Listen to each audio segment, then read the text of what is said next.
Regresé a mi casa más temprano de lo planeado ese martes.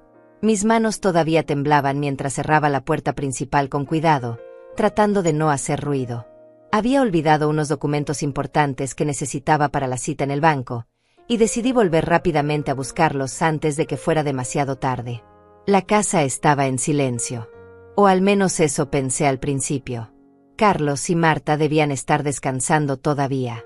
Caminé despacio por el pasillo, mis zapatos apenas rozando el suelo de madera. Fue entonces cuando lo escuché. Una voz. La voz de mi hijo. Venía de la sala, y hablaba en un tono que jamás le había escuchado antes. Me detuve en seco.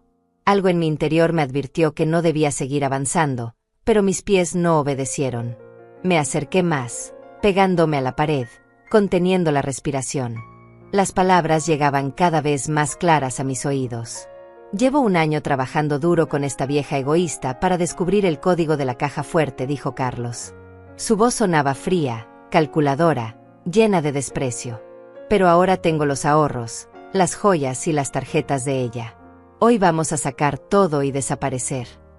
Mi corazón dejó de latir por un instante. O al menos eso sentí. El mundo entero se detuvo en ese preciso momento. Mis piernas comenzaron a temblar, pero logré mantenerme de pie, aferrada a la pared como si fuera lo único real que quedaba en mi vida. Entonces escuché la risa de Marta.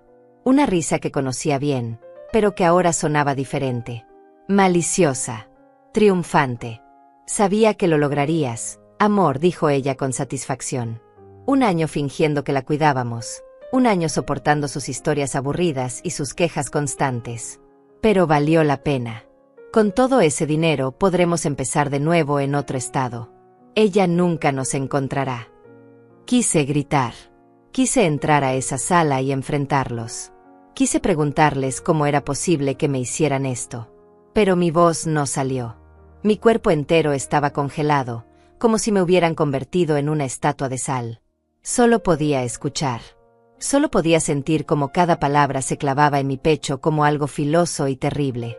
¿Estás seguro de que el código funciona?, preguntó Marta con ansiedad. No podemos equivocarnos ahora. Si ella se da cuenta antes de tiempo, todo se arruinará. Tranquila, respondió Carlos con confianza. Lo probé anoche mientras ella dormía. El código es correcto. 7, 2, 3, 9. Son las fechas de nacimiento del abuelo y la abuela.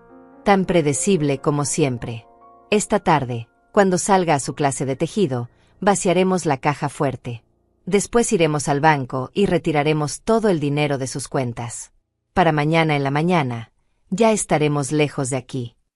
Sentí como las lágrimas comenzaban a rodar por mis mejillas, pero las sequé rápidamente con el dorso de mi mano. No podía permitirme el lujo de hacer ruido. No podía permitirme el lujo de ser descubierta. Necesitaba escuchar más. Necesitaba saber exactamente qué era lo que habían planeado. ¿Y qué pasará con ella?, preguntó Marta. Su voz sonaba curiosa, pero no preocupada. Como si estuviera hablando de un objeto, no de una persona. No de la madre de su esposo. ¿Crees que vaya a la policía? Carlos soltó una carcajada amarga que me heló la sangre. ¿La policía? Por favor. Marta. Ella es una anciana de 61 años. Nadie le va a creer. Además, técnicamente soy su hijo. Cualquier abogado mediocre podría argumentar que el dinero era parte de una herencia anticipada. Y para cuando quiera hacer algo al respecto, nosotros ya estaremos instalados en Texas con nuevas identidades. Tengo un contacto allá que nos puede conseguir documentos limpios por $5,000. Eres un genio, dijo Marta con admiración. A veces me pregunto cómo pude tener tanta suerte de encontrarte. La suerte no tiene nada que ver, respondió Carlos con arrogancia. Esto requiere inteligencia, paciencia y determinación. Cosas que mi querida madre nunca tuvo.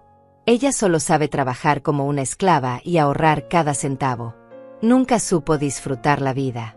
Nunca supo que el dinero debe gastarse, no guardarse en una caja fuerte oxidada. Cada palabra era como veneno entrando directamente a mis venas. Este era el hijo que había criado. El bebé al que había acunado en mis brazos durante noches interminables. El niño al que le había enseñado a caminar, a hablar, a respetar a los demás. El joven al que le pagué la universidad, trabajando doble turno en la fábrica. El hombre al que le había abierto las puertas de mi casa cuando más lo necesitaba. Y ahora me llamaba vieja egoísta. Ahora planeaba robarme todo lo que tenía. Ahora hablaba de mí como si fuera un obstáculo que debía eliminar. ¿Cuánto crees que haya en la caja fuerte?, preguntó Marta con avidez. Podía imaginar sus ojos brillando de codicia desde donde estaba escondida. Según lo que he podido averiguar en sus estados de cuenta cuando ella no está mirando, debe haber al menos $80,000 en efectivo, respondió Carlos. Más las joyas que heredó de mi abuela, que fácilmente valen otros $30,000. Y en sus cuentas bancarias tiene aproximadamente $120,000 ahorrados.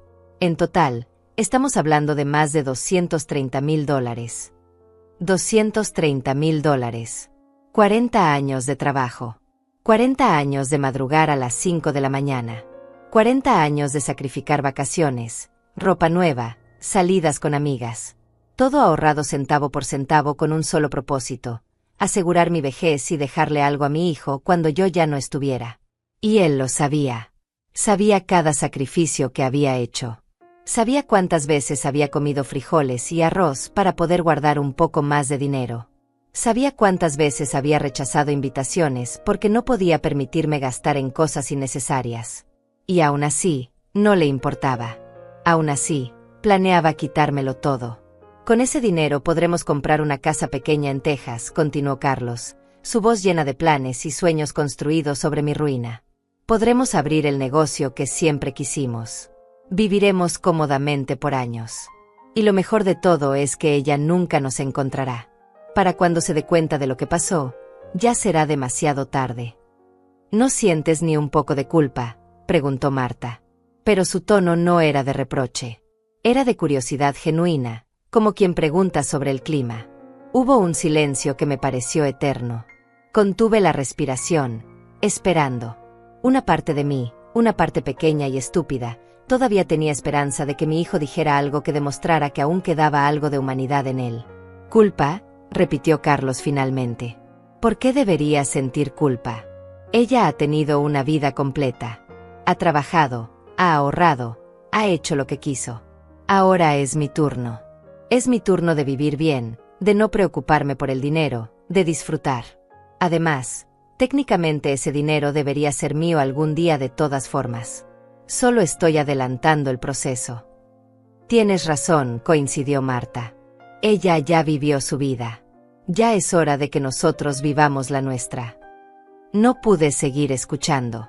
Mis piernas finalmente reaccionaron y comencé a caminar hacia atrás, despacio, muy despacio, hasta que llegué a la puerta principal. La abrí con el mismo cuidado con el que la había cerrado, y salí a la calle bajo el sol brillante que ahora me parecía una mentira. Caminé sin rumbo durante varios minutos. Mis pies me llevaron hasta la plaza que está a 3 cuadras de mi casa. Me senté en una banca bajo la sombra de un árbol viejo, y fue ahí, sola, donde finalmente permití que el dolor me consumiera por completo. Lloré como no había llorado desde la muerte de mi esposo hace 15 años. Lloré por la traición. Lloré por la ingratitud. Lloré por los años perdidos creyendo que estaba construyendo un futuro para alguien que me amaba. Pero sobre todo, lloré por la mujer tonta que había sido. La mujer que había confiado ciegamente. La mujer que había creído que el amor de madre era suficiente para garantizar el amor de un hijo. Todo había comenzado de la manera más simple posible. Una rutina ordinaria que se transformó en el día que cambiaría mi vida para siempre. Esa mañana me había despertado a las 6 en punto, como todos los días. La alarma sonó y me levanté sin quejarme, a pesar del dolor en mis rodillas que cada día parecía empeorar. Preparé café para todos. El aroma llenó la cocina mientras cortaba fruta fresca y calentaba las tortillas. Carlos y Marta seguían durmiendo. Últimamente se levantaban cada vez más tarde, pero yo no decía nada. Pensaba que necesitaban descansar después de todo el estrés de perder el trabajo. ¡Qué tonta fui! Mientras preparaba el desayuno, revisé mi agenda del día.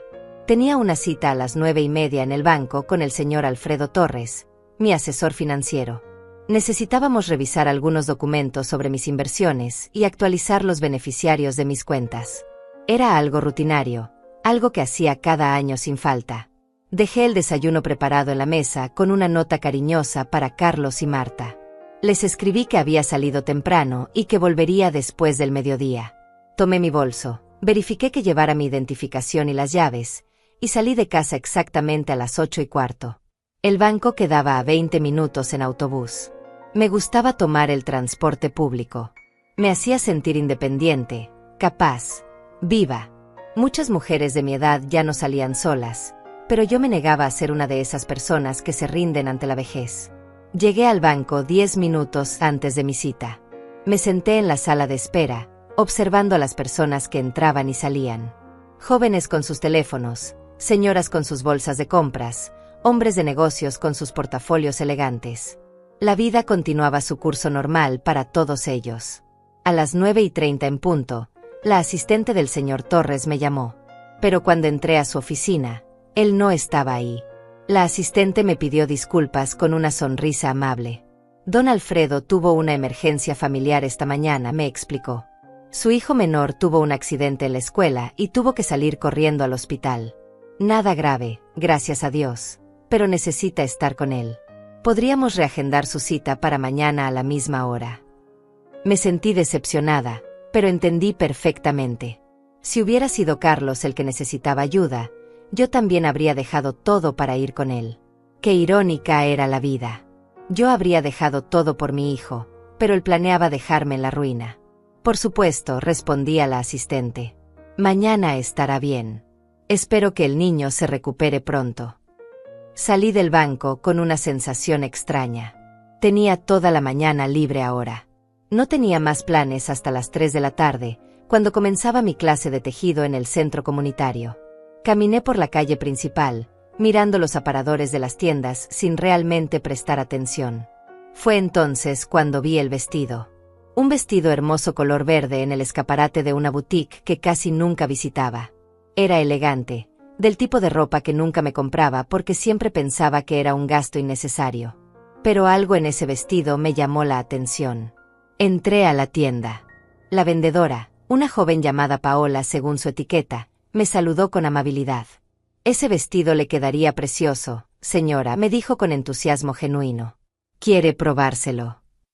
Estuve a punto de decir que no, como siempre hacía. Pero algo dentro de mí se rebeló contra mis propios hábitos. ¿Por qué no? ¿Por qué no podía comprarme un vestido bonito de vez en cuando? Había trabajado toda mi vida. Había ahorrado cada centavo. ¿No merecía darme un gusto ocasional? Sí, respondí. Me gustaría probármelo. El vestido me quedaba perfecto. Me veía bien, me sentía bien. El precio era de $120. No era barato, pero tampoco era excesivamente caro. Podía permitírmelo sin problema. Pero ahí estaba yo, frente al espejo, debatiendo internamente si debía gastar ese dinero. Siempre era así. Siempre pensaba 2, 3, 4 veces antes de gastarme un solo dólar en mí misma. Todo lo que ganaba iba directo a la cuenta de ahorros. Todo era para el futuro. Todo era para tener seguridad. Todo era para poder dejarle algo a Carlos. Finalmente decidí no comprarlo. Le di las gracias a Paola y salí de la tienda con las manos vacías, como siempre. Mientras caminaba de regreso a la parada del autobús, me sentí tonta. 61 años de vida y todavía no podía permitirme comprar un vestido sin sentir culpa. Miré mi reloj. Eran las 10:20. Todavía tenía casi 5 horas antes de mi clase de tejido. Podía ir al mercado a comprar algunas cosas para la cena. Podía visitar a mi amiga Claudia que vivía cerca. Podía hacer 1000 cosas. Pero entonces recordé algo importante. Los documentos. Había olvidado llevar los documentos que el señor Torres me había pedido que trajera a la cita. Eran papeles viejos sobre la casa, escrituras y comprobantes de pago. Estaban en mi habitación, dentro del cajón de mi mesita de noche. Necesitaba esos documentos para la cita de mañana. Si no los llevaba, tendría que reagendar otra vez y todo el proceso se retrasaría. Además, estaban algunos otros papeles importantes que quería revisar con el asesor. No podía olvidarlos nuevamente. Decidí regresar a casa. Tomaría los documentos, los revisaría para asegurarme de que estaban completos, y después saldría nuevamente para hacer las compras del mercado. Sería rápido. Entraría, tomaría lo que necesitaba, y saldría. Carlos y Marta probablemente ni siquiera se darían cuenta de que había vuelto. El autobús me dejó en mi esquina a las 10:45. Caminé las 2 cuadras hasta mi casa bajo el sol que ya empezaba a calentar con fuerza. Algunas vecinas me saludaron desde sus puertas. Les devolví el saludo con una sonrisa, fingiendo que todo estaba bien en mi mundo. Llegué a mi casa. Una casa que había comprado con el dinero de mi trabajo y el de mi difunto esposo. Una casa que habíamos pagado durante 20 años, sacrificando lujos y comodidades. Una casa que había planeado heredarle a Carlos algún día, cuando yo ya no estuviera. Saqué las llaves de mi bolso y abrí la puerta principal. Lo hice despacio, como siempre, porque la cerradura estaba un poco vieja y había que manipularla con cuidado. Entré y cerré la puerta detrás de mí con el mismo cuidado. La casa estaba en silencio. Las cortinas de la sala estaban corridas, dejando entrar solo un poco de luz. Podía escuchar el zumbido del refrigerador en la cocina. Todo parecía normal. Todo parecía estar en orden. Caminé hacia el pasillo que llevaba a mi habitación. Mis zapatos hacían un sonido suave contra el piso de madera. Siempre había amado ese piso. Lo habíamos instalado mi esposo y yo hace 10 años, justo antes de que él enfermara. Era uno de los últimos proyectos que habíamos hecho juntos. Fue entonces cuando lo escuché. Una voz. La voz de Carlos. Venía de la sala, del otro lado de la casa. Hablaba en voz baja, pero no lo suficientemente baja como para que yo no pudiera escuchar. Me detuve en seco. Algo en su tono de voz me alertó. No era su tono normal. Era algo diferente. Algo que no había escuchado antes. O tal vez sí lo había escuchado, pero nunca había prestado atención. Debería haber seguido caminando hacia mi habitación. Debería haber tomado los documentos y salido de la casa sin hacer ruido. Debería haber respetado su privacidad y la de su esposa. Pero no lo hice. Algo más fuerte que mi educación y mis buenos modales me detuvo en ese pasillo. Algo primitivo. Un instinto maternal que me advertía que algo no estaba bien. Me acerqué despacio hacia la sala, pegándome a la pared. Mis manos temblaban ligeramente. Mi corazón latía más rápido de lo normal. Contuve la respiración, tratando de no hacer ningún ruido que pudiera delatarme. Las palabras llegaron a mis oídos cada vez más claras. Y con cada palabra que escuchaba, mi mundo comenzó a desmoronarse como un castillo de naipes bajo el viento. Llevo 1 año trabajando duro con esta vieja egoísta para descubrir el código de la caja fuerte. La voz de mi hijo sonaba fría, calculadora, llena de un desprecio que jamás imaginé que pudiera sentir por mí. Mis piernas comenzaron a temblar. Me aferré a la pared para no caer. Esto no podía estar pasando. Esto tenía que ser una pesadilla. Tenía que ser un malentendido. Pero no lo era. Era real. Terriblemente real. Y todo había comenzado con una cita cancelada en el banco. Con un vestido que no me atreví a comprar. Con unos documentos olvidados que me hicieron regresar a casa más temprano de lo planeado. A veces la vida cambia por las decisiones más insignificantes. A veces el destino se esconde en los detalles más pequeños. Y ese martes, mi destino había decidido revelarme la verdad de la forma más cruel posible. El aire en mi propia casa se sentía diferente ahora. Pesado. Denso. Como si cada molécula de oxígeno estuviera cargada con algo tóxico que me costaba respirar. Mis pies se habían quedado pegados al piso del pasillo, a solo unos metros de la sala donde mi hijo y mi nuera planeaban mi destrucción. No podía moverme. No podía pensar con claridad. Solo podía quedarme ahí, paralizada, mientras mi cerebro intentaba procesar lo que acababa de escuchar. Las palabras de Carlos resonaban en mi mente una y otra vez, como un disco rayado que se niega a avanzar. Vieja egoísta. Esas 2 palabras me golpeaban con más fuerza que cualquier cosa física. Yo, que había sacrificado todo por él. Yo, que había trabajado turnos dobles para pagarle la universidad. Yo, que había renunciado a mis propios sueños para que él pudiera cumplir los suyos. Y para él, yo era una vieja egoísta. Cerré los ojos con fuerza, tratando de contener las lágrimas que amenazaban con salir. No podía llorar ahora. No podía hacer ruido. Si me descubrían ahí, todo se complicaría. Necesitaba mantener la calma. Necesitaba pensar. Pero pensar era imposible cuando cada latido de mi corazón parecía un tambor retumbando en mis oídos. Cuando cada respiración se sentía como si estuviera tragando vidrios rotos. Cuando cada segundo que pasaba me revelaba una verdad más dolorosa sobre las personas que creía conocer. Escuché sus voces continuar. Ahora hablaban más bajo, pero yo estaba lo suficientemente cerca como para captar cada palabra. Cada sílaba era como un clavo oxidado enterrándose en mi pecho. «¿Ya tienes todo listo para esta tarde?», preguntó Marta. Su voz sonaba emocionada, casi infantil en su alegría. Como si estuvieran planeando unas vacaciones, no el robo de toda mi vida. «Todo está listo», respondió Carlos. «Tengo las identificaciones falsas que conseguí el mes pasado. Tengo los boletos de autobús para mañana temprano. Tengo la dirección del contacto en Texas que nos va a ayudar con los documentos nuevos. Solo falta vaciar la caja fuerte y las cuentas bancarias». Mi caja fuerte. La que había comprado hace 20 años cuando mi esposo todavía vivía. La que contenía todo lo que había logrado acumular con tanto esfuerzo. Los billetes que había guardado uno por uno, mes tras mes, año tras año. Y él tenía el código. Mi hijo tenía el código de mi caja fuerte. ¿Cómo lo había conseguido? ¿Cuándo? ¿En qué momento había sido tan descuidada como para permitir que lo descubriera? Las preguntas se agolpaban en mi mente sin respuesta. «¿Estás nervioso?», preguntó Marta. «Un poco», admitió Carlos. «Pero más que nervioso, estoy emocionado. ¿Sabes cuánto tiempo llevo esperando este momento? Años. Marta. Años viendo cómo ella guardaba cada maldito centavo en esa caja fuerte mientras yo tenía que pedirle dinero prestado para cualquier cosa».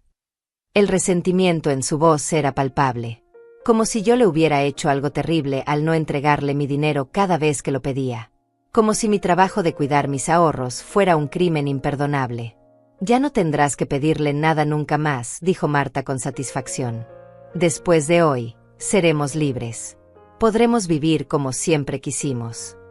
«Como siempre quisimos», repitió Carlos, y pude escuchar la sonrisa en su voz. Sentí como mis piernas comenzaban a reaccionar. Lentamente, muy lentamente, empecé a retroceder por el pasillo. Cada paso era una tortura. El piso de madera que tanto amaba ahora era mi enemigo, amenazando con crujir y delatarme en cualquier momento. Un pie detrás del otro.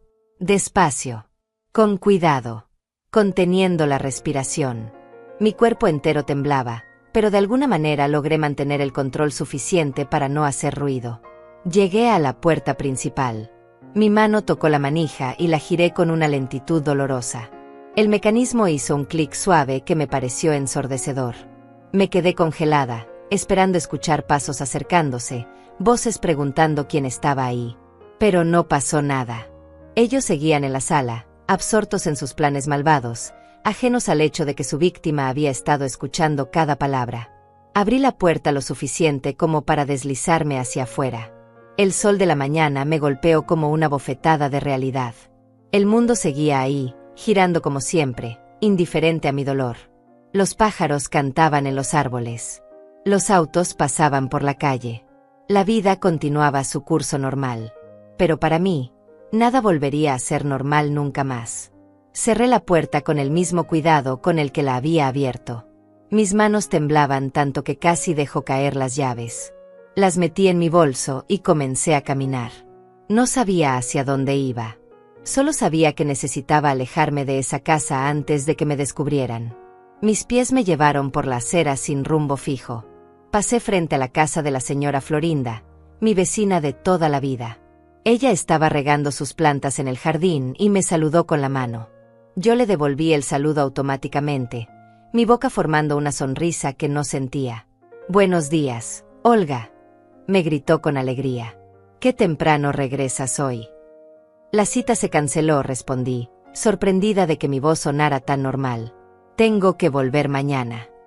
«Qué fastidio», dijo ella con simpatía. «Bueno, al menos tienes el día libre. Disfrútalo». «Disfrútalo». Qué palabra tan irónica. Seguí caminando, dejando atrás su voz alegre y su jardín lleno de flores. Cada paso que daba me alejaba físicamente de mi casa, pero no podía alejarme del dolor que llevaba dentro. Llegué a la plaza. El mismo lugar donde me había sentado después de escuchar la conversación completa.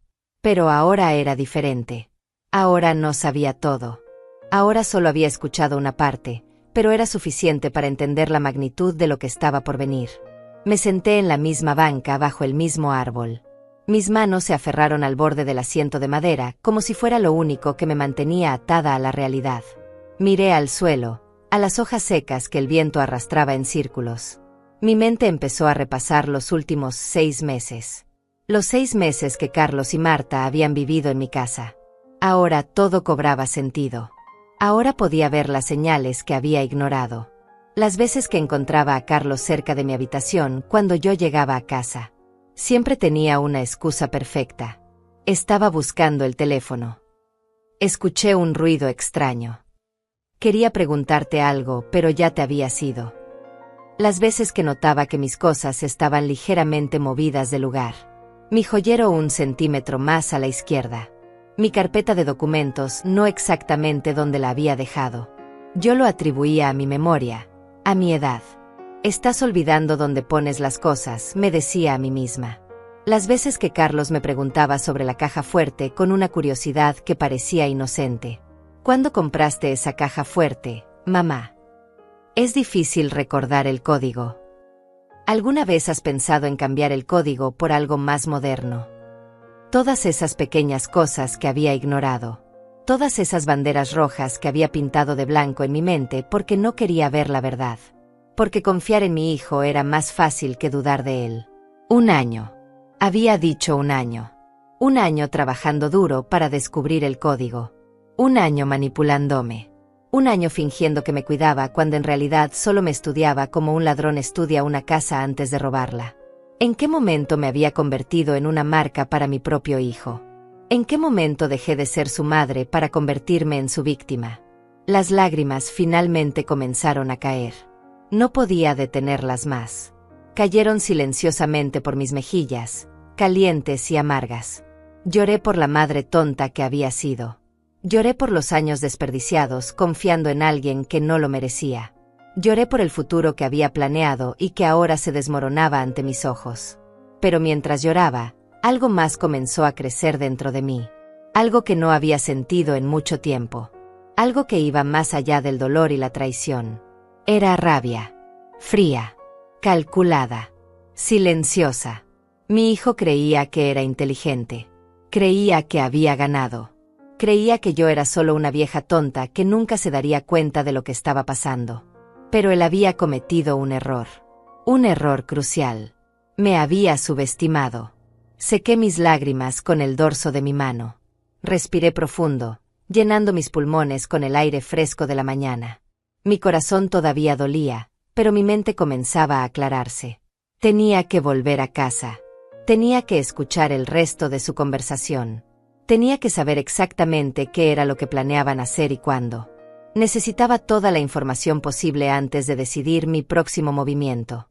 Me levanté de la banca. Mis piernas todavía temblaban, pero ahora era diferente. No era el temblor del miedo.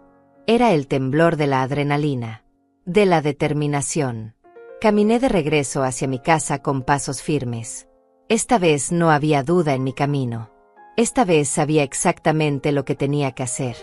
Regresé a mi casa caminando despacio, cada paso medido con precisión. Esta vez no había prisa.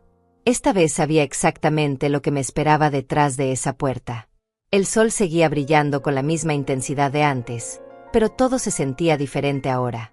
Como si el mundo hubiera cambiado de color en cuestión de minutos. Me detuve frente a la puerta principal. Respiré profundo 3 veces, tratando de calmar el temblor en mis manos. Necesitaba entrar sin hacer ruido. Necesitaba escuchar todo lo que tenían que decir.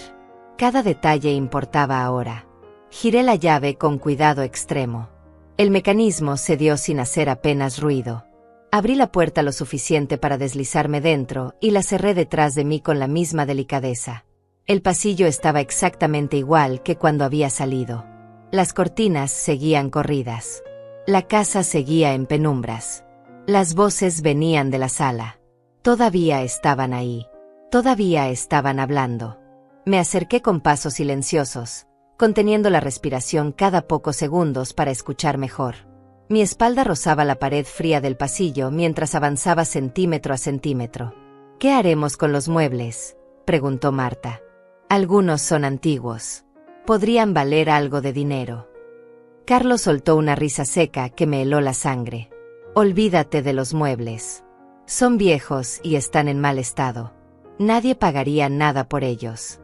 Lo único que importa es el efectivo, las joyas y el dinero de las cuentas.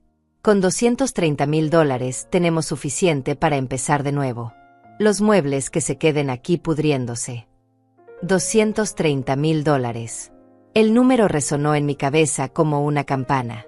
40 años de mi vida resumidos en una cifra que él mencionaba con tanta facilidad. Como si fuera dinero encontrado en la calle. Como si no tuviera ningún valor real aparte del monetario. ¿Y ella? La voz de Marta sonaba curiosa. «¿Qué crees que haga cuando descubra que nos fuimos?». Hubo un silencio largo y pesado que me hizo contener la respiración. Podía imaginar a Carlos pensando, eligiendo sus palabras con cuidado. «Probablemente llore como siempre hace», dijo finalmente con desprecio. «Probablemente llame a mis tíos y a sus amigas para quejarse de lo mal hijo que soy. Probablemente vaya a la policía y haga un escándalo». «¿Y si la policía nos busca?». «No nos encontrarán», respondió Carlos con confianza absoluta. «Para cuando ella se dé cuenta de todo, ya estaremos en Texas con nuevos nombres. Además, como te dije, técnicamente soy su hijo. Cualquier abogado mediocre podría argumentar que el dinero era parte de una herencia anticipada o que ella me lo dio voluntariamente. Es mi palabra contra la suya». «Pero el código de la caja fuerte», insistió Marta. «Eso prueba que lo robamos». «¿Y quién va a creer que robé el código?». Carlos sonaba irritado ahora. «Ella es una anciana. Probablemente me dio el código en algún momento y lo olvidó. O yo lo encontré entre sus papeles. Hay 1000 explicaciones posibles. Créeme, Marta, esto va a funcionar. He planificado cada detalle durante un año entero». «Un año entero». Otra vez esas palabras. Un año fingiendo amor filial mientras preparaba mi ruina. Un año durmiendo bajo mi techo, comiendo mi comida, aceptando mi cuidado, todo mientras tramaba en secreto cómo destruirme. «¿A qué hora saldrá a su clase de tejido?», preguntó Marta. «A las 3:45. Siempre sale a las 3:45. Es tan predecible que da risa. Todos los martes a la misma hora, con la misma puntualidad. Eso nos da casi 4 horas para vaciar la caja fuerte, ir al banco, retirar el dinero y empacar nuestras cosas». «¿Y si regresa antes?». «No va a regresar antes. Nunca lo hace. Después de la clase siempre se queda charlando con sus amigas al menos 1 hora. Llega a casa como a las 6 de la tarde. Para entonces ya estaremos lejos». Hablaba de mi rutina como si fuera un horario de autobús. Como si me hubiera estado observando, estudiando, memorizando cada movimiento. Y probablemente así era. Probablemente había pasado meses analizando mis hábitos, buscando el momento perfecto para ejecutar su plan. «¿Trajiste las bolsas grandes que te pedí?», preguntó Carlos. «Están en el cuarto. 3 bolsas de lona negra. Suficiente para todo».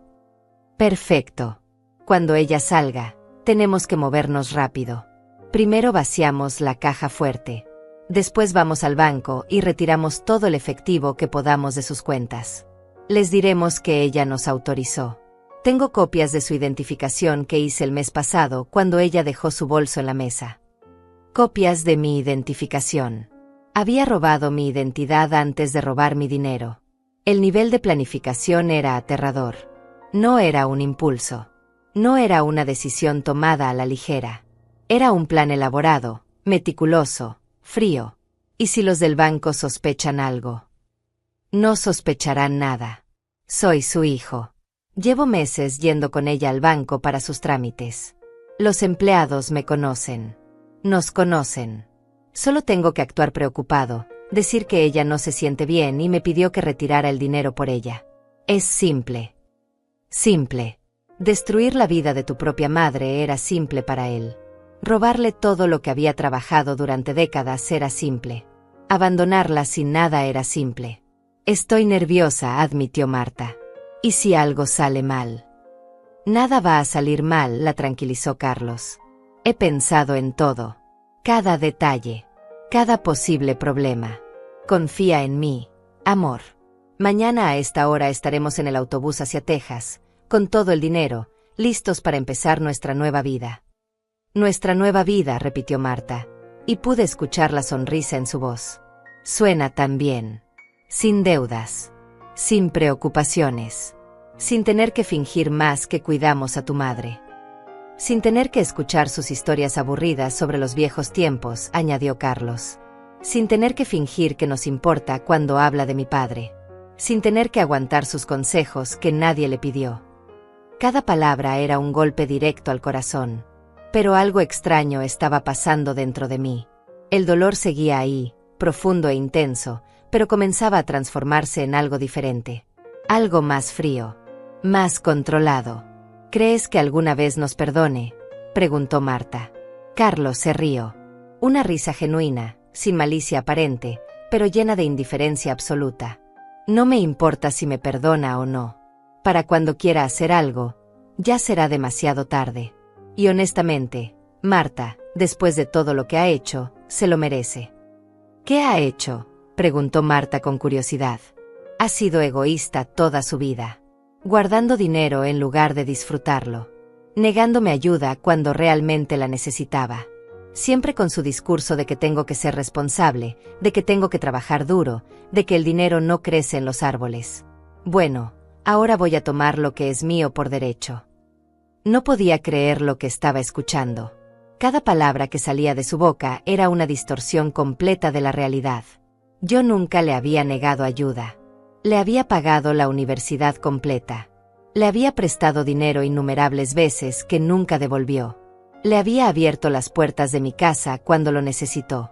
Pero en su mente, yo era la villana. En su mente, él era la víctima. Había reescrito toda nuestra historia para justificar lo que estaba a punto de hacer. ¿A qué hora es el autobús mañana?, preguntó Marta. A las 6 de la mañana. Saldremos de aquí a las 5:30, cuando ella todavía esté dormida. Ni siquiera nos escuchará salir. Mis piernas comenzaron a temblar nuevamente. Esta vez no por miedo, sino por la rabia contenida que crecía dentro de mí como una marea oscura. Quería entrar a esa sala. Quería enfrentarlos. Quería gritarles todo lo que pensaba de ellos. Pero no lo hice. Porque algo dentro de mí sabía que eso sería un error. Si los enfrentaba ahora, solo conseguiría que cambiaran sus planes. Y necesitaba que siguieran adelante con esos planes. Necesitaba que se sintieran seguros. Necesitaba que creyeran que habían ganado. Porque solo entonces podría destruirlos. Me alejé de la sala con el mismo cuidado con el que me había acercado. Cada paso era una tortura silenciosa. Mis piernas apenas me sostenían, pero de alguna manera logré llegar a la puerta principal sin hacer ruido.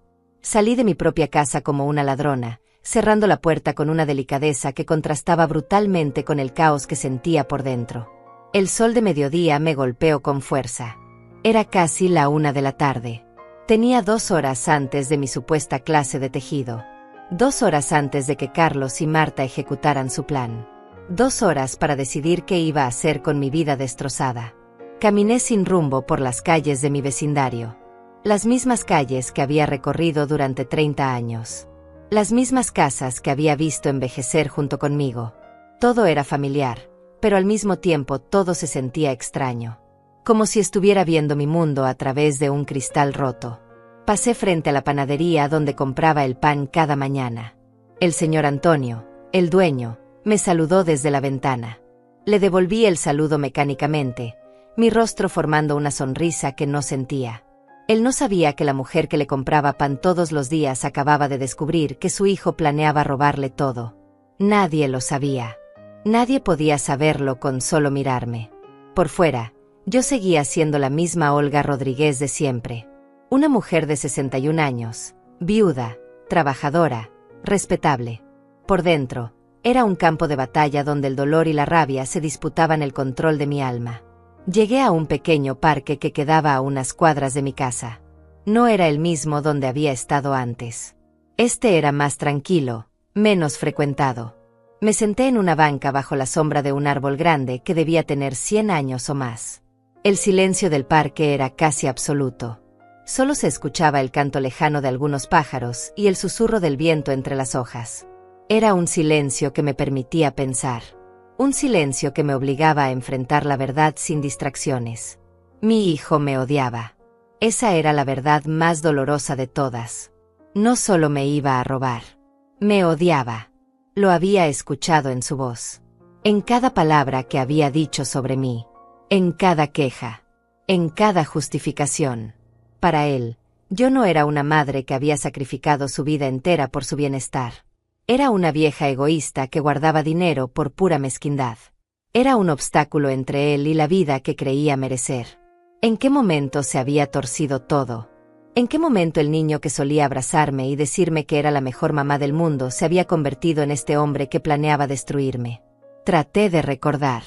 Traté de encontrar el momento exacto donde todo cambió. Pero no había un momento. Había sido gradual. Tan gradual que no me había dado cuenta hasta que fue demasiado tarde. Recordé cuando cumplió 15 años y comenzó a pedirme dinero constantemente. Para salir con sus amigos. Para comprar ropa de marca. Para ir al cine. Al principio le daba lo que pedía, pero cuando las peticiones se volvieron excesivas, comencé a decirle que no. Que necesitaba aprender el valor del dinero. Que necesitaba trabajar si quería tener sus propias cosas. Él se enojó. Me llamó tacaña. Me dijo que todas las madres de sus amigos les daban dinero sin problema. Pero yo mantuve mi postura. Pensé que estaba enseñándole responsabilidad. Pensé que estaba siendo una buena madre. ¿Fue ahí cuando comenzó a odiarme? ¿O fue después, cuando le dije que no podía pagarle el auto que quería cuando cumplió 18? Le expliqué que el dinero que tenía ahorrado era para su educación, no para lujos. Le dije que si quería un auto, podía trabajar y comprárselo él mismo, como yo había hecho a su edad. Recuerdo la furia en sus ojos. Recuerdo cómo gritó que yo era una mala madre, que no me importaba su felicidad, que solo me importaba mi dinero. Lloré esa noche. Lloré pensando que había fallado como madre. Pero mi esposo me consoló. Me dijo que estaba haciendo lo correcto, que Carlos necesitaba aprender que las cosas se ganan con esfuerzo, no se regalan. Cuando mi esposo murió, Carlos ya estaba en la universidad. Vino al funeral, pero se quedó solo 2 días. Dijo que tenía exámenes importantes. Dijo que papá hubiera entendido. Me dejó sola en esa casa vacía, rodeada de recuerdos y silencio. Después de graduarse, consiguió trabajo en la constructora. Ganaba bien, pero siempre tenía problemas de dinero. Siempre necesitaba préstamos. Préstamos que prometía devolver, pero nunca lo hacía. Yo se los daba de todas formas. Porque era mi hijo. Porque pensé que eventualmente maduraría. Conoció a Marta hace 3 años. Una mujer bonita, educada, que sonreía mucho. Me cayó bien al principio. Parecía buena persona. Parecía buena para Carlos. Me imaginé nietos. Me imaginé una familia feliz. Pero Marta era como él. O tal vez él se volvió más como ella. No lo sé. Lo que sé es que después de casarse, las visitas se volvieron menos frecuentes. Las llamadas se redujeron a 1 por semana, y solo para pedirme dinero o contarme sus problemas. Cuando Carlos perdió su trabajo hace 6 meses, vine a mí con una historia triste. Dijo que la constructora había cerrado por problemas financieros. Dijo que no tenían ahorros. Dijo que iban a perder su apartamento. Me pidió si podían quedarse conmigo solo por un tiempo hasta que encontrara otro trabajo. Yo acepté sin dudar. Porque era mi hijo. Porque pensé que me necesitaba. Porque en el fondo, una parte de mí estaba feliz de tener compañía en esa casa tan grande y tan vacía. Qué tonta fui. Qué ciega. Qué estúpida. Nunca había perdido su trabajo. Todo había sido mentira desde el principio. Todo había sido parte de su plan. Un plan que había estado elaborando durante quién sabe cuánto tiempo. Un plan para acercarse a mí, para ganar mi confianza, para estudiar mis rutinas, para encontrar el código de mi caja fuerte. Un año trabajando duro, había dicho. Un año fingiendo. Un año mintiéndome cada día. Las lágrimas comenzaron a caer otra vez. Esta vez no traté de detenerlas. Estaba sola en ese parque. Nadie me veía. Nadie me juzgaba. Podía llorar todo lo que quisiera. Lloré por todos los años que había creído en él. Lloré por todas las veces que lo había defendido cuando otros me advertían que era un aprovechado. Lloré por todas las noches que había pasado despierta preocupándome por su futuro. Pero sobre todo, lloré por la madre que había sido. La madre que había trabajado hasta el agotamiento para darle una vida mejor. La madre que había renunciado a rehacer su vida después de enviudar porque pensó que debía dedicarse completamente a cuidar sus ahorros para dejárselos a su hijo. Había rechazado la compañía de hombres buenos que se interesaron en mí después de la muerte de mi esposo. Había rechazado invitaciones a viajes con mis amigas. Había rechazado oportunidades de disfrutar mi vida porque siempre pensaba en el futuro. En asegurarme de que Carlos estuviera bien cuidado. En dejarle una herencia que lo mantuviera seguro cuando yo ya no estuviera. Y él lo sabía. Sabía todo lo que había sacrificado por él. Y no le importaba. Peor aún, lo usaba en mi contra. Me llamaba egoísta por guardar el dinero que había sudado durante décadas.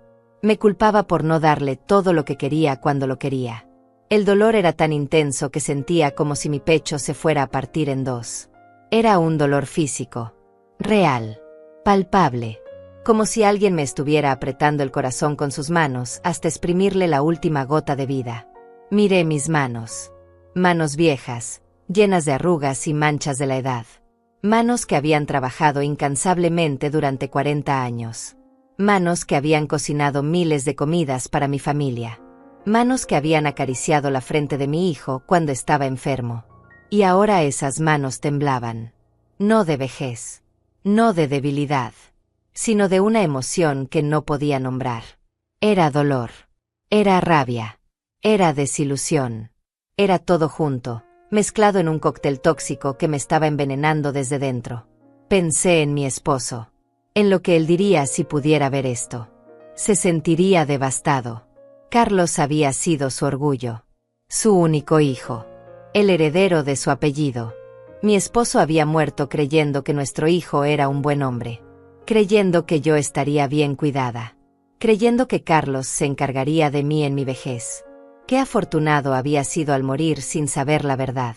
Qué bendición no tener que ver en qué se había convertido su hijo.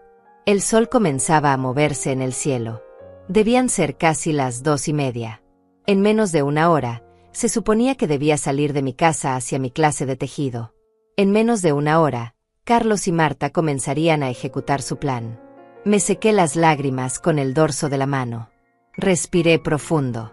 El aire entraba a mis pulmones con dificultad, como si mi propio cuerpo se resistiera a seguir funcionando bajo tanto dolor.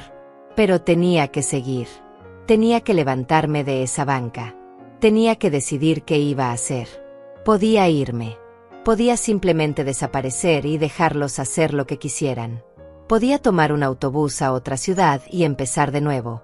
Dejar que se llevaran mi dinero. Dejar que ganaran. O podía enfrentarlos. Podía entrar a mi casa ahora mismo y gritarles todo lo que había escuchado. Podía echarlos a la calle. Podía llamar a la policía. Pero algo dentro de mí sabía que ninguna de esas opciones era la correcta. Si me iba, ellos ganarían. Si los enfrentaba ahora, probablemente negarían todo. Dirían que estaba loca. Que había malinterpretado las cosas. Que mi edad me hacía imaginar cosas. No. Necesitaba algo diferente. Necesitaba algo que mi hijo no esperara. Algo que demostrara que la vieja egoísta que tanto despreciaba era más inteligente de lo que él creía. Me levanté de la banca. Mis piernas todavía temblaban, pero ahora había algo más. Había determinación. Había propósito. Había una chispa de algo que no había sentido en mucho tiempo. Era poder. El poder que viene de saber la verdad mientras otros creen que tienes ignorancia. El poder de estar un paso adelante cuando todos creen que vas un paso atrás. Carlos había cometido un error. Un error fatal. Me había subestimado.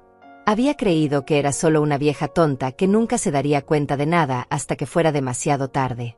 Pero no era demasiado tarde. Todavía tenía tiempo. Todavía tenía opciones. Y sobre todo, todavía tenía algo que él nunca tendría. Tenía la verdad de mi lado. Me quedé sentada en esa banca durante horas, mirando el movimiento de la plaza sin realmente ver nada. Mi mente trabajaba a una velocidad que no había experimentado en años. Cada pensamiento se conectaba con otro, formando una red de posibilidades y estrategias. No iba a gritar. No iba a llorar más. No iba a confrontarlos como una madre herida buscando explicaciones que nunca llegarían. Eso era exactamente lo que Carlos esperaba de mí. Esperaba que fuera la vieja débil y emocional que él creía que era. Pero yo no era esa mujer. No completamente. Había sobrevivido a la muerte de mi esposo. Había trabajado en 2 empleos simultáneamente durante años. Había criado a un hijo sola mientras pagaba una casa y ahorraba cada centavo.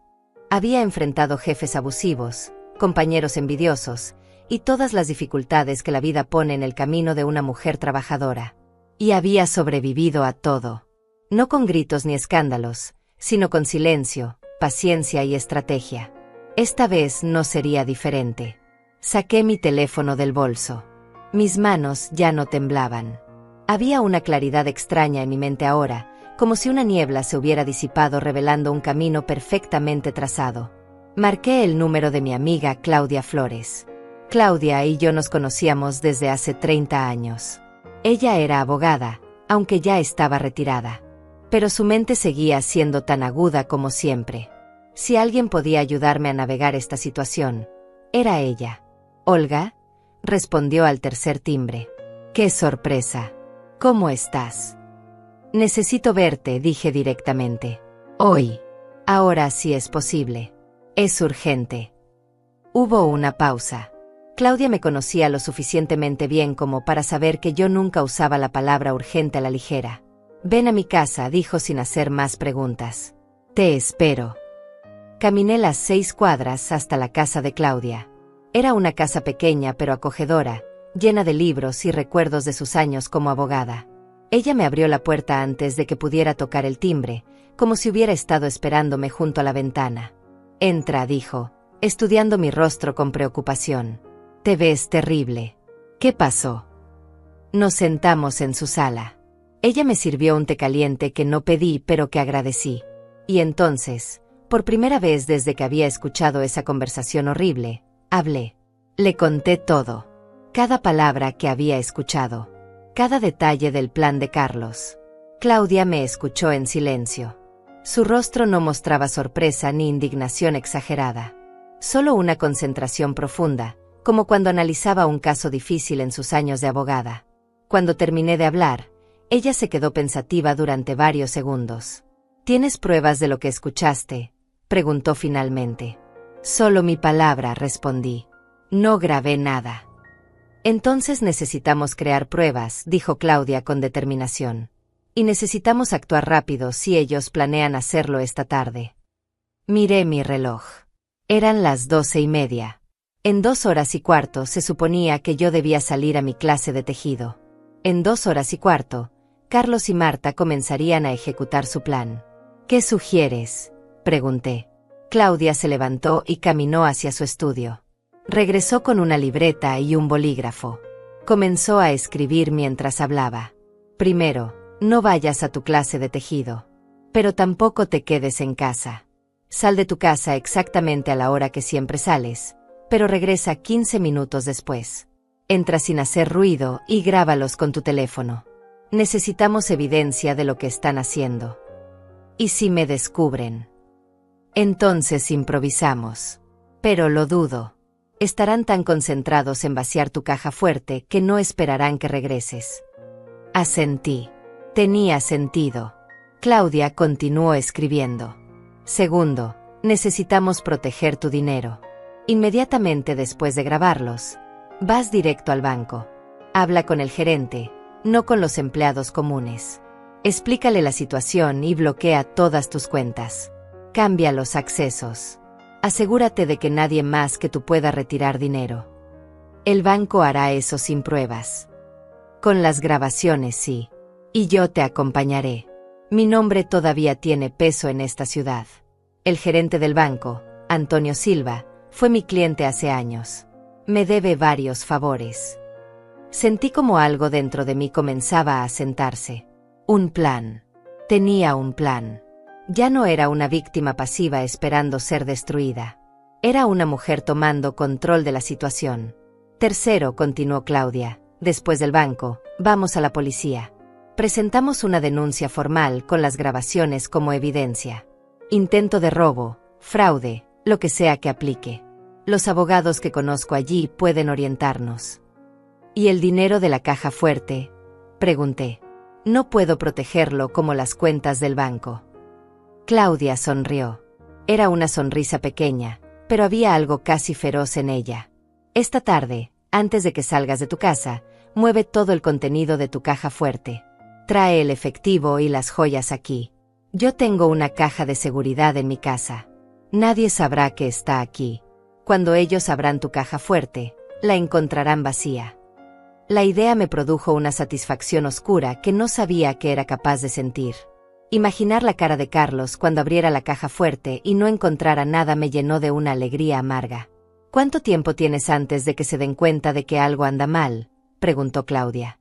Si hago todo bien, hasta mañana en la mañana. Ellos planean irse en el autobús de las 6. Para entonces yo ya habría denunciado todo. Perfecto. Eso nos da tiempo suficiente. Claudia siguió escribiendo en su libreta, haciendo una lista detallada de cada paso que debíamos seguir. Horarios, nombres, números de teléfono. Todo estaba siendo planeado con la precisión de una operación militar. Una cosa más, dijo Claudia, mirándome directamente a los ojos. Esto va a doler. Va a doler mucho. Porque cuando todo termine, tu hijo enfrentará consecuencias legales serias. Podrían arrestarlo. Podrían procesarlo. Tu relación con él, si es que queda algo, estará completamente destruida. Ya está destruida, respondí con una voz que sonó más fría de lo que esperaba. Fue él quien la destruyó el momento en que decidió robarme. Yo solo estoy protegiendo lo que es mío. Claudia asintió con aprobación. Bien. Porque necesitas estar completamente segura de esto. Una vez que empecemos, no hay vuelta atrás. Las cosas se pondrán feas. Habrá drama. Habrá acusaciones. Probablemente él trate de voltear la situación y hacerte quedar como la mala. ¿Estás preparada para eso? Pensé en su pregunta. Pensé en los 40 años de trabajo que representaba ese dinero. Pensé en las noches sin dormir, en los dolores de espalda por cargar cajas pesadas, en las comidas baratas para poder ahorrar unos dólares más. Pensé en cada sacrificio que había hecho creyendo que estaba construyendo un futuro para mi hijo. Y pensé en cómo él había planeado quitármelo todo sin el menor remordimiento. Estoy preparada, dije con firmeza. Más que preparada. Claudia sonrió nuevamente. Se levantó y me dio un abrazo fuerte. Entonces vamos a destruirlos, dijo suavemente. Pero lo haremos bien. Lo haremos legal. Lo haremos de una manera que ellos nunca puedan recuperarse. Nos separamos y ella me entregó la libreta con todos los pasos escritos. Memoriza esto. Síguelo al pie de la letra. Y Olga hizo una pausa, su voz se volvió más seria. No les des ninguna señal de que sabes algo. Actúa completamente normal hasta el momento exacto. Si sospechan algo, cambiarán sus planes y perderemos nuestra oportunidad. Lo sé, dije. Puedo hacerlo. Y era verdad. Podía hacerlo. Porque había descubierto algo sobre mí misma en estas últimas horas. Algo que quizás siempre había estado ahí, pero nunca había necesitado usar. Podía ser fría cuando era necesario. Podía ser calculadora. Podía planear y ejecutar con la misma precisión que mi hijo había usado para planear mi destrucción. La diferencia era que yo estaba del lado correcto. Yo estaba protegiendo lo que era mío por derecho. Yo no era la ladrona. Salí de la casa de Claudia con un propósito renovado. El dolor seguía ahí, profundo en mi pecho como una herida abierta. Pero ahora estaba cubierto por algo más fuerte. Determinación. Frialdad. Justicia. Carlos había cometido un error fatal. Había asumido que su madre era débil. Había asumido que yo aceptaría mi destino sin luchar. Pronto descubriría lo equivocado que estaba. Regresé a mi casa a la 1 de la tarde. Carlos y Marta estaban en la cocina comiendo el almuerzo que yo había preparado esa mañana antes de salir. Me vieron entrar y Carlos me saludó con una sonrisa que ahora me parecía completamente falsa. «Hola mamá», dijo con esa voz cariñosa que había perfeccionado durante un año entero de mentiras. «¿Cómo te fue en el banco?» «Bien», respondí, manteniendo mi voz neutral. «Tengo que volver mañana porque el asesor tuvo una emergencia. Me reagendaron la cita». «Qué fastidio», dijo Marta con falsa empatía. «Al menos ya saliste y no tienes que volver a hacerlo hoy». «Sí», dije. «Voy a descansar un poco antes de ir a mi clase de tejido». Me dirigí a mi habitación con pasos tranquilos, como si nada hubiera cambiado. Como si no supiera que en 2 horas ellos planeaban destruir mi vida. Cerré la puerta detrás de mí y me apoyé contra ella, respirando profundo. No tenía mucho tiempo. Necesitaba mover todo de mi caja fuerte antes de salir. Caminé hacia mi closet y moví las cajas de zapatos que ocultaban la pequeña caja fuerte empotrada en la pared. Marqué el código con manos temblorosas. 7, 2, 3, 9. Las fechas de nacimiento de mis padres. La puerta se abrió con un clic suave. Ahí estaba todo.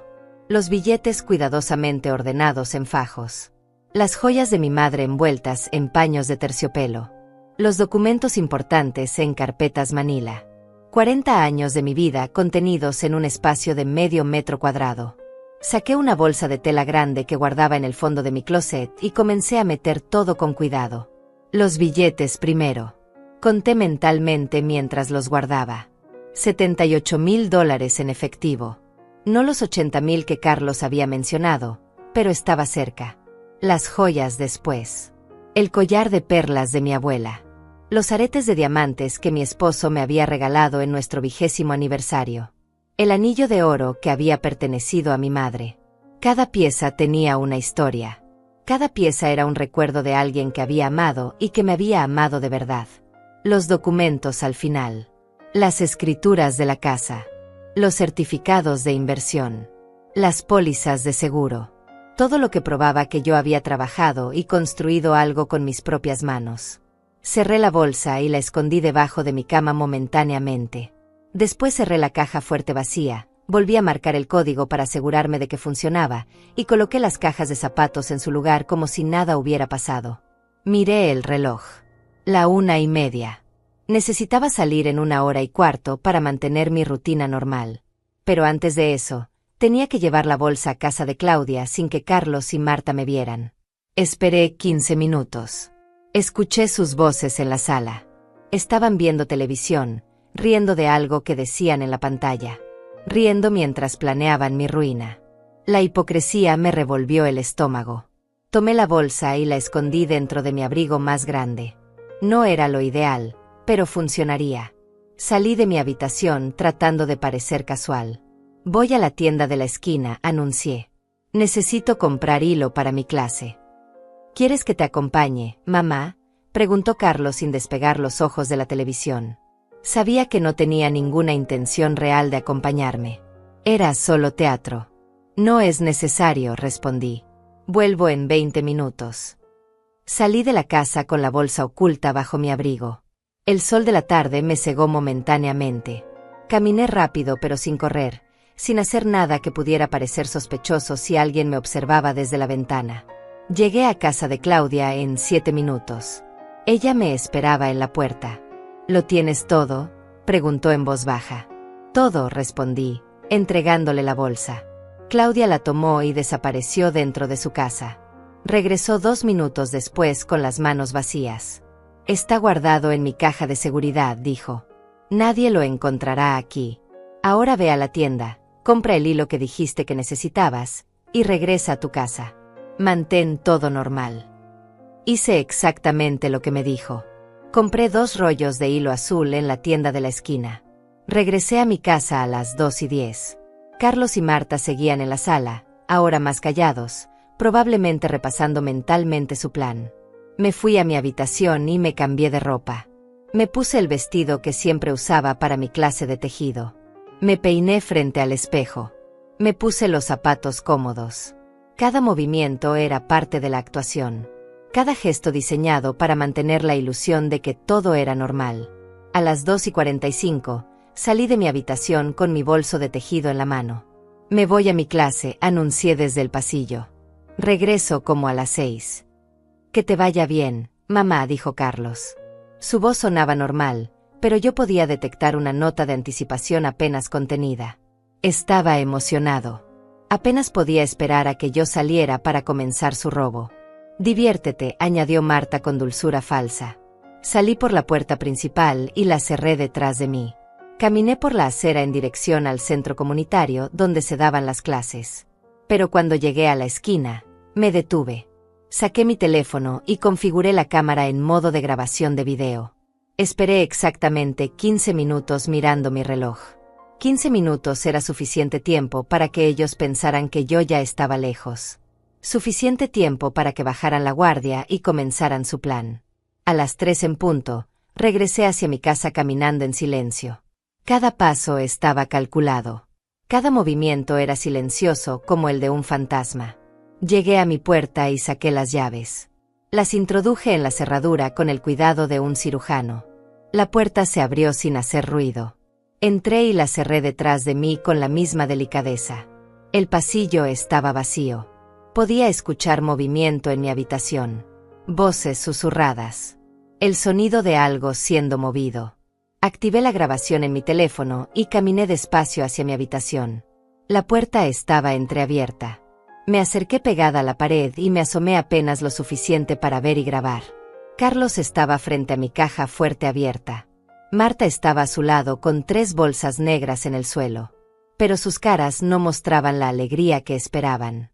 Mostraban confusión, incredulidad y después, pánico. ¿Dónde está todo?, preguntó Marta con voz aguda. Se suponía que aquí había dinero. Joyas. Estaba aquí, dijo Carlos, su voz temblando.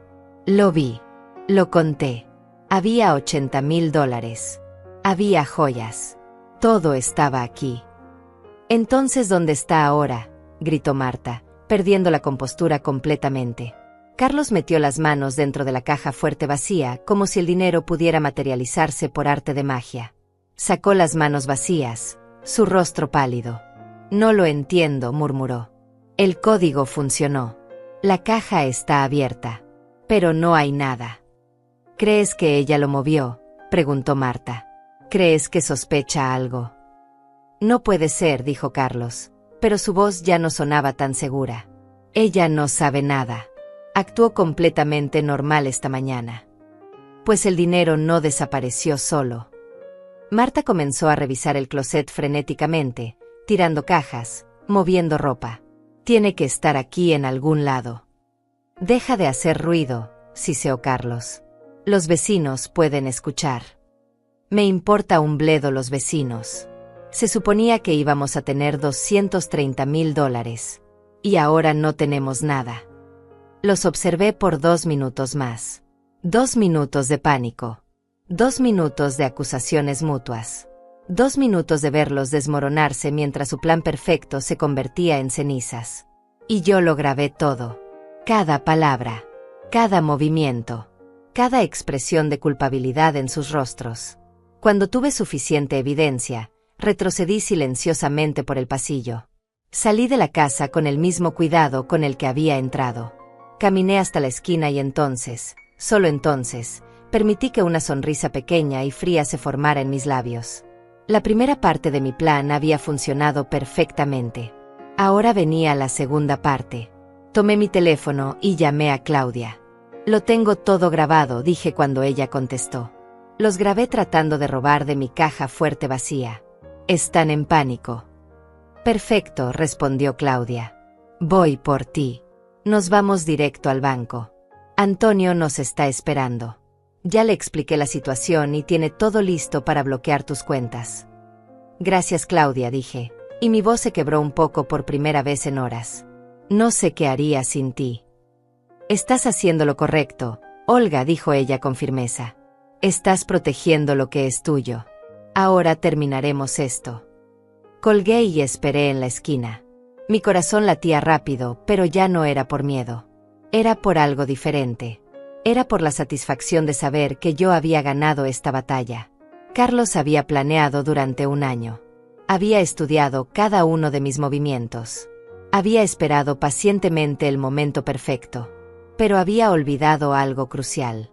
Había olvidado que su madre no era la vieja tonta que él creía. Había olvidado que yo también sabía cómo planear, cómo esperar, cómo ejecutar. Y ahora él estaba a punto de descubrir exactamente qué tan equivocado había estado. Claudia llegó en su auto 5 minutos después.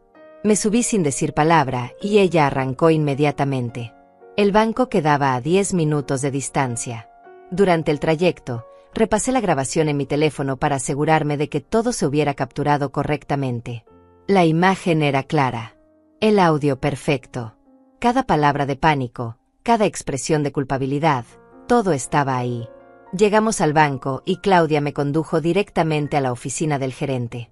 Antonio Silva era un hombre de unos 50 años, con cabello gris y una expresión seria. Se levantó cuando entramos. Señora Rodríguez, dijo con respeto. Claudia me explicó brevemente su situación. Siéntese, por favor. Me senté frente a su escritorio. Claudia se quedó de pie a mi lado como una guardiana silenciosa. Saqué mi teléfono y les mostré la grabación completa.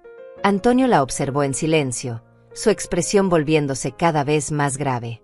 Esto es evidencia clara de intento de robo, dijo cuando terminó el video. Ha presentado ya una denuncia policial. Iremos después de aquí, respondió Claudia. Pero primero necesitamos proteger sus cuentas. Él tiene copias de su identificación y planea venir esta tarde a retirar todo su dinero. Antonio asintió y comenzó a teclear en su computadora con rapidez. Voy a bloquear todas sus cuentas inmediatamente. Cambiaré todos los accesos. Nadie podrá retirar dinero excepto usted en persona con su identificación original y una contraseña nueva que crearemos ahora mismo. ¿Cuánto tengo en total en mis cuentas?, pregunté. Antonio revisó su pantalla. $123.400 distribuidos en 3 cuentas diferentes, respondió. Todo está siendo bloqueado en este momento. Si su hijo intenta acceder, el sistema lo rechazará automáticamente y nos alertará de inmediato. Sentí un alivio profundo. Mi dinero estaba protegido. 40 años de trabajo no se evaporarían en una tarde por la traición de mi hijo. ¿Qué pasa si él viene y hace un escándalo?, pregunté. Llamaremos a seguridad, dijo Antonio con firmeza. Y con esta grabación como evidencia, probablemente también llamaremos a la policía. Señora Rodríguez, quiero que sepa que el banco la apoya completamente en esto. Lo que su hijo planeaba hacer es fraude en toda regla. Pasamos 20 minutos más configurando las nuevas medidas de seguridad.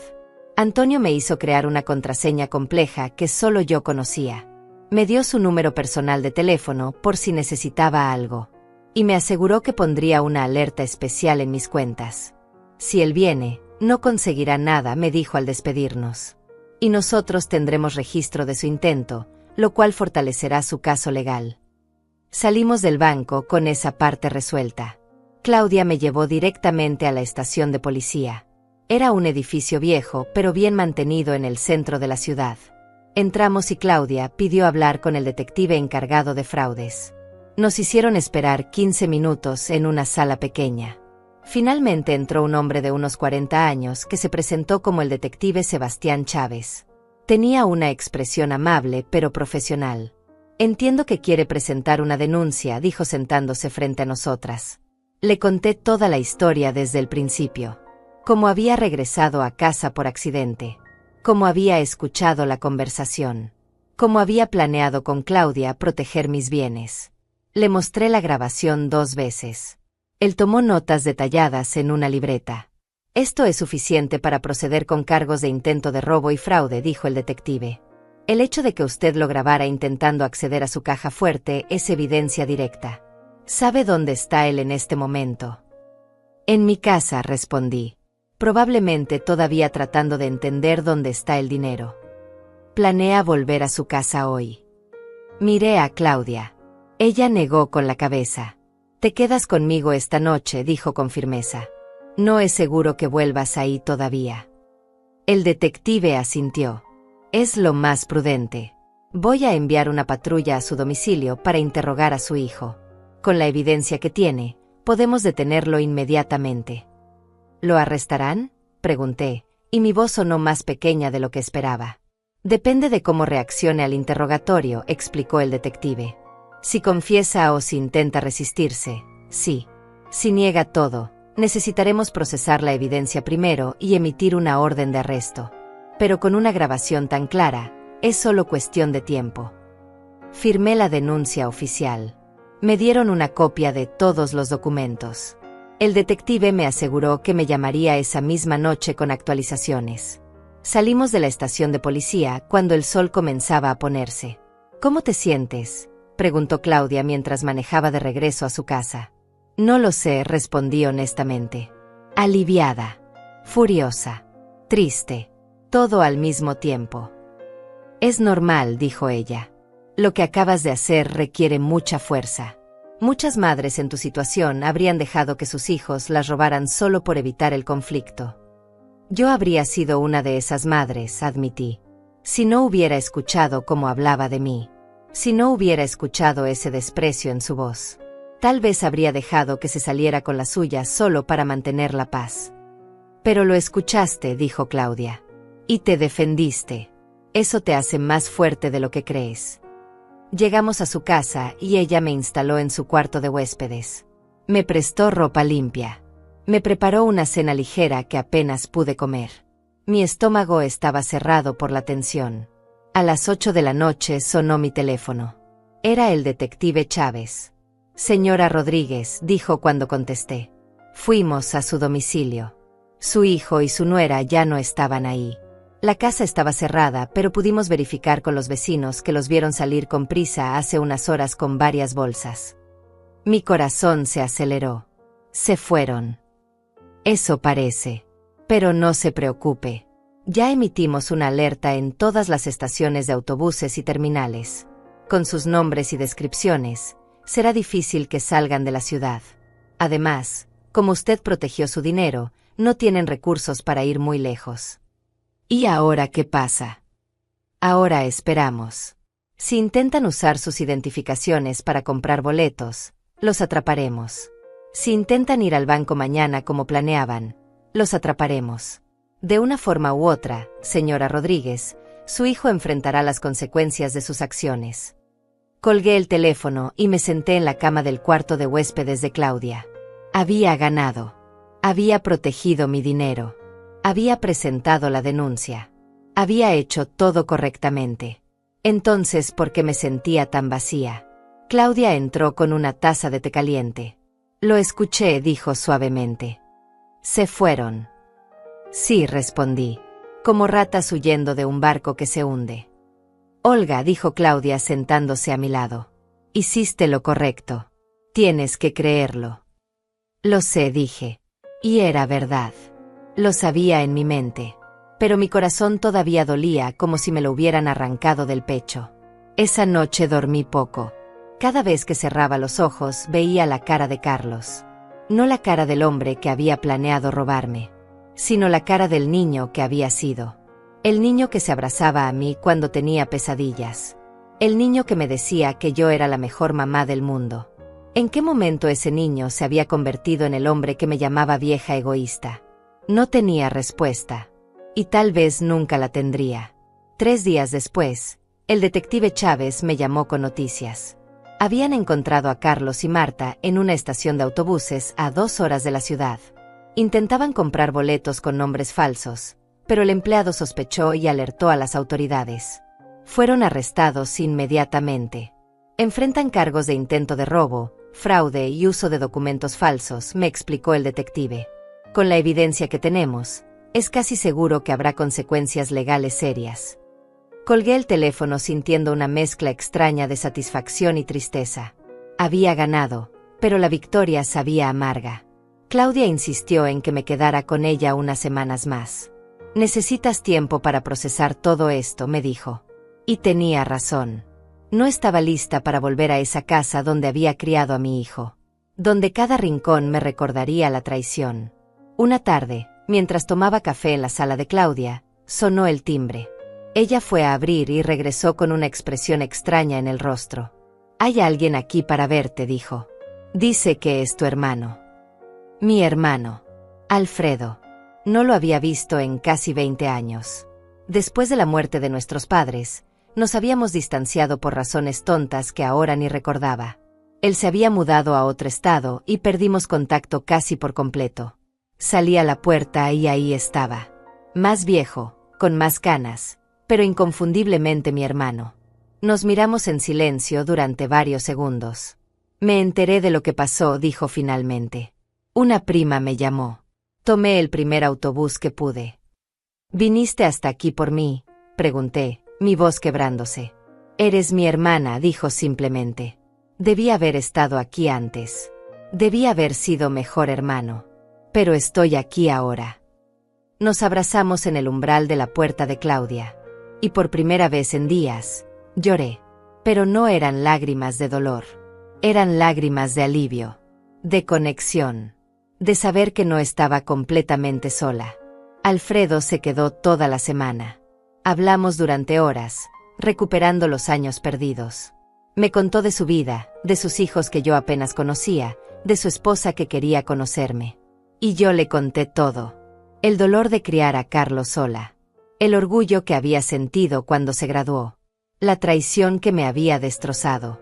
«Hiciste lo correcto», me dijo una noche mientras cenábamos en casa de Claudia. «Protegerte no te hace mala madre. Te hace una mujer fuerte». «No me siento fuerte», admití. «Me siento rota». «Rota no significa destruida», dijo Alfredo con sabiduría. «Las cosas rotas pueden repararse. Y a veces quedan más fuertes que antes». Tenía razón. Cada día que pasaba, sentía como algo dentro de mí comenzaba a sanar. No era el mismo tipo de sanación que cierra una herida y la hace desaparecer. Era el tipo de sanación que convierte las cicatrices en recordatorios de que sobreviviste. El caso contra Carlos avanzó rápido. Su abogado intentó negociar, argumentar, minimizar. Pero la evidencia era irrefutable. La grabación que había hecho no dejaba espacio para dudas. Al final, aceptó un acuerdo para evitar un juicio largo. 2 años de prisión y 5 de libertad condicional. Marta recibió una sentencia similar. Sus padres la repudiaron cuando se enteraron de lo que había hecho. Mi hijo había perdido todo. Su libertad. Su matrimonio eventualmente. Su familia. Y todo por dinero que ni siquiera había logrado robar. Yo nunca fui a visitarlo a la prisión. Algunos me dijeron que era cruel. Que una madre siempre debe perdonar. Pero yo sabía la verdad. No era crueldad. Era supervivencia. Era proteger lo poco que me quedaba de dignidad y paz mental. Alfredo me convenció de mudarme cerca de él. «Comienza de nuevo», me dijo. «En un lugar donde no todo te recuerde el dolor». Vendí mi casa. La casa que había comprado con tanto esfuerzo.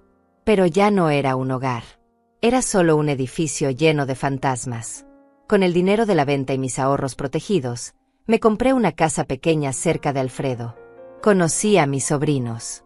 Me integré a su familia. Y lentamente, muy lentamente, comencé a reconstruir mi vida. Pasaron los meses. Después los años. El dolor nunca desapareció completamente, pero aprendí a vivir con él. Aprendí que amar a alguien no significa permitir que te destruyan. Aprendí que protegerte no te hace egoísta. Aprendí que a veces el amor más verdadero que puedes dar es hacia ti misma. Una tarde, 5 años después de todo aquello, estaba en mi jardín plantando rosas cuando sonó mi teléfono. Era un número desconocido. Dudé antes de contestar. «Mamá». La voz de Carlos sonaba diferente. Más vieja. Más cansada. «Sé que no tengo derecho a llamarte. Sé que probablemente no quieras hablar conmigo. Pero salí de prisión hace un mes y necesitaba decirte algo». Me quedé en silencio, esperando. «Lo siento», dijo, y su voz se quebró. «Siento todo lo que te hice. No espero que me perdones. Solo necesitaba que lo supieras». Colgó antes de que pudiera responder. Me quedé ahí parada, con el teléfono en la mano, mirando las rosas que acababa de plantar. ¿Lo perdonaba? No lo sabía. Tal vez algún día. Tal vez nunca. pero ya no importaba tanto como antes. Porque había aprendido algo más importante que el perdón. Había aprendido a vivir para mí misma. Había aprendido que mi valor no dependía de ser madre. Había aprendido que merecía respeto, dignidad y paz. Y esas lecciones, dolorosas como fueron, valían más que cualquier cantidad de dinero que Carlos hubiera podido robarme. Guardé el teléfono en mi bolsillo y regresé a mis rosas. El sol comenzaba a ponerse, pintando el cielo de colores naranjas y rosas. Alfredo vendría a cenar en una hora. Sus hijos traerían a mis sobrinos nietos. Tenía una nueva vida ahora. Una vida construida sobre mis propios términos. Una vida donde nadie me llamaba vieja egoísta. Una vida donde era valorada y respetada. Carlos me había quitado mucho. Pero no me había quitado esto. No me había quitado mi capacidad de empezar de nuevo. De encontrar alegría en las cosas pequeñas. De construir relaciones verdaderas basadas en respeto mutuo.